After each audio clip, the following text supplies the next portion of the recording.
Assalamualaikum warahmatullahi wabarakatuh.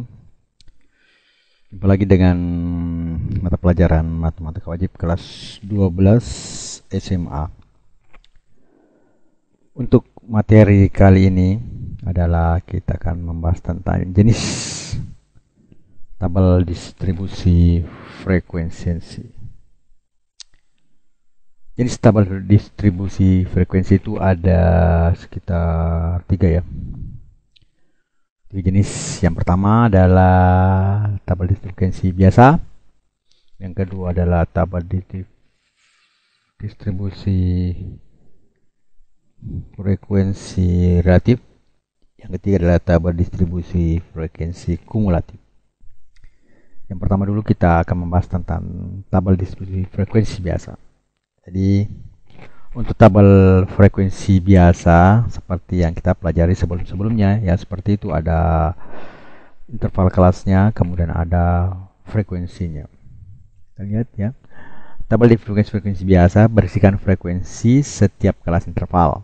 Kolom pertama adalah kelas interval dan kolom kedua adalah frekuensi dari kelas interval. Ya, seperti ini.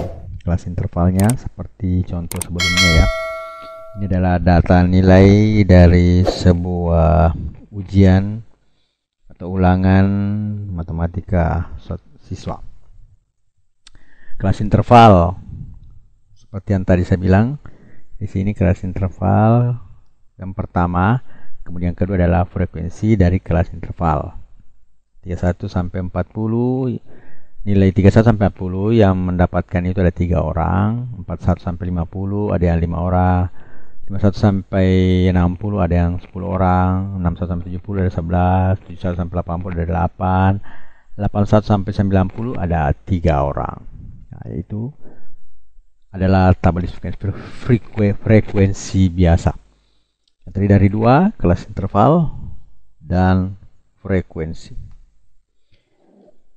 Selanjutnya, inilah kita lihat frekuensi, jumlah total frekuensinya adalah 3 tambah 5 tambah 10 tambah 11 tambah 8 tambah 3, ini adalah 40 data. Jadi jumlah frekuensi seluruhnya adalah 40 ya. Selanjutnya yang kedua adalah tabel distribusi frekuensi relatif. Tabel distribusi frekuensi relatif merupakan hasil bagi antara frekuensi setiap kelas interval dan dengan jumlah data ya. Frekuensi relatif dapat ditulis dalam bentuk desimal atau persen. Frekuensi relatif dirumuskan sebagai berikut.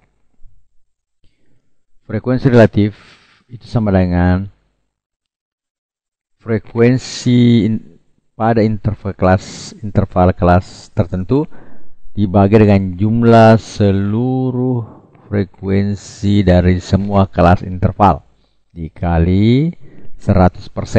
Jadi kalau ini bentuknya berarti dia persen, bukan desimal ya. Kalau desimal ini saja FI per sigma FI tidak kali 100% ya.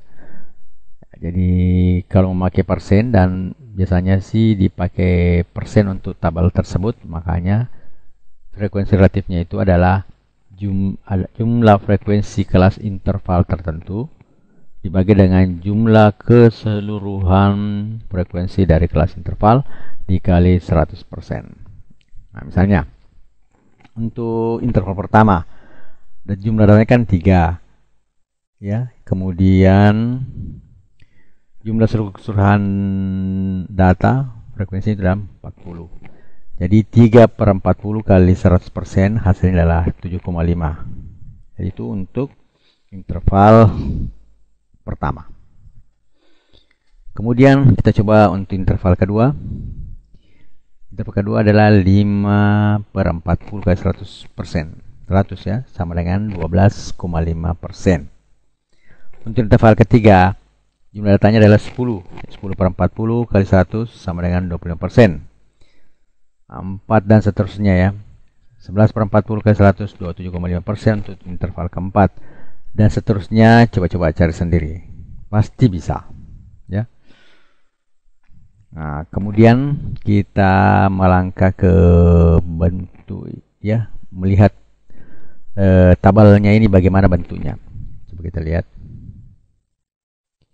Penyajian tabel distribusi frekuensinya adalah di kelas intervalnya 31 sampai 40, 7,5%, 41,50, 12,5%, 51 sampai 60, 25%. Itu sudah yang keempat, 61 sampai 70, 27,5%, 71 sampai 80, 20%, dan 81 sampai 90 adalah 7,5%. Yang ketiga adalah tabel distribusi frekuensi kumulatif. Tabel distribusi frekuensi kumulatif merupakan frekuensi yang menunjukkan jumlah frekuensi pada interval tertentu. Mulai kelas interval sebelumnya, sebelumnya, sampai kelas interval tersebut. Tabel distribusi frekuensi kumulatif itu ada dua, yaitu tabel distribusi frekuensi kumulatif kurang dari dan tabel distribusi frekuensi kumulatif lebih dari. Yang manakah itu? Nah, kita akan meninjau satu persatu. Yang pertama adalah tabel distribusi frekuensi kumulatif kurang dari, ya. Kurang dari berarti kita mengambil yang pertama, tabel distribusi frekuensi kumulatif kurang dari. Frekuensi kumulatif kurang dari dilambangkan dengan FK, kurang dari. Didefinisikan sebagai jumlahan semua frekuensi yang kurang atau sama dengan tepi atas, ya, tepi atas dari setiap interval kelas. Notasikan FK kecil lebih kecil, ya. Lebih kecil. Kita lihat, nah ini dia. Kelas interval frekuensi. Jadi untuk kelas interval pertama, tepi atasnya adalah 40,5. Ya, datanya kan 31 sampai 40. Nah, jadi kita ambil bukan batas kelas batas atas, tapi tepi atas. Kalau tepi atas ditambah 0,5 dari nilai batas atas, sedangkan kalau tepi bawah adalah nilai batas bawah dikurang 0,5. Jadi yang di bawah dikurang 0,5, yang di atas ditambah 0,5. Jadi untuk untuk tepi atas kelas interval yang pertama berarti kurang dari 40,5, didapatkan frekuensinya 3. Di bawah 50,5 ada 8. 60,5 18, 70,5 29, 80,5 37, dan 90,5 adalah 40. Dari mana angka-angka itu diperoleh? Yang pertama adalah 8. 8 itu berasal dari 3 tambah 5. Jadi frekuensi kelas 40,5 sampai 41 sampai 50 itu jumlah frekuensi pada kelas tersebut yang tadi 41 sampai 50 itu adalah 8 dari 3 tambah 5. Jadi di situ sebenarnya 5, tapi karena dia kaitkan dengan frekuensi sebelumnya, maka di situ ditulis 8. Yang kurang dari 50,5 sama dengan 8 dari 3 tambah 5 tadi. Ya. Untuk kelas kedua itu frekuensinya adalah 5. Untuk kelas pertama adalah 8. Ya, berarti sebelumnya berarti ditambah 3 tambah 5 hasilnya 8. Selanjutnya dari 18 itu berasal dari 8. Ini ditambah frekuensi kelas tersebut. Frekuensi kelas yang ketiga tadi antara 51 sampai 60 itu adalah 10. Nah, kemudian kita jumlah dengan sebelumnya berarti 10 tambah 8 adalah 18. 29 berasal dari 18 tambah 11 di sini. Yang ke berapa ini? 1 2 3 4. Yang keempat itu frekuensi interval adalah 11 ya, 11 berarti 18. Yang pertama tadi tambah dengan 11 hasilnya 29. Begitu juga dan seterusnya adalah 80,5 itu ada 29 ditambah ada 8 ya. Nah, makanya di sini 37. Dan terakhir adalah 37 tambah 3 hasilnya adalah 40.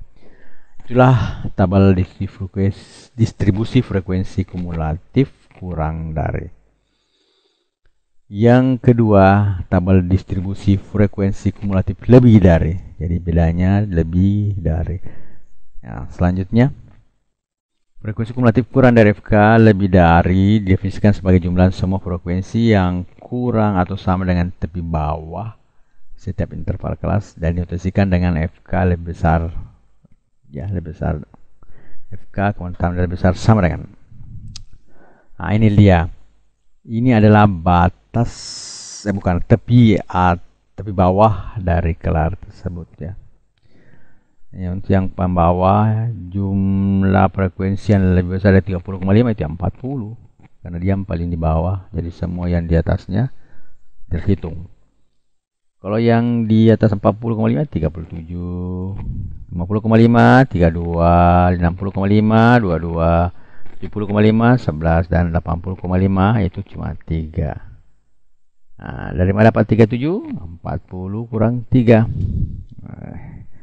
Karena kelas 31 sampai 40 itu adalah jumlah frekuensinya adalah 3, maka kita bisa kurangkan pada saat yang kedua karena yang ditanyakan adalah 40,5, otomatis kelas interval 1 hilang.